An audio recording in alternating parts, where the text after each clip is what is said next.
تو بات چل رہی تھی سامعین کرام، مصیبتوں پر صبر کرنا، بیماریوں پر صبر کرنا۔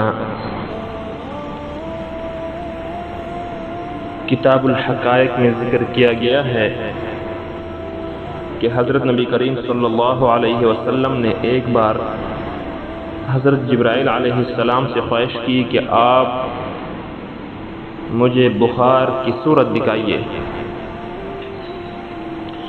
پھر ایک روز حضور صلی اللہ علیہ وسلم کسی درخت کے نیچے تشریف فرماتے، کیا دیکھتے ہیں کہ ایک سوار زرد شاخ لیے ہوئے آ رہا ہے۔ جب وہ درخت کے پاس پہنچا تو اس کے سارے پتے جڑ گئے۔ آپ صلی اللہ علیہ وسلم نے پوچھا، جبرائیل یہ سوار کون ہے؟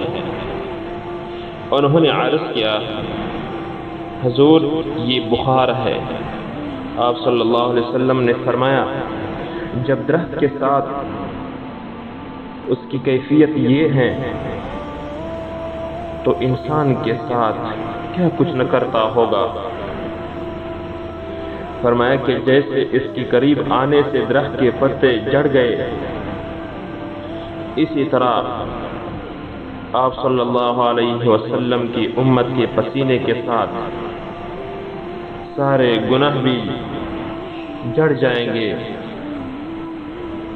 چنانچہ اس لیے نبی کریم صلی اللہ علیہ وسلم کا ارشاد گرامی ہے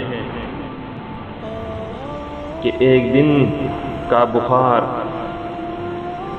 سال بھر کا کفارہ ہے۔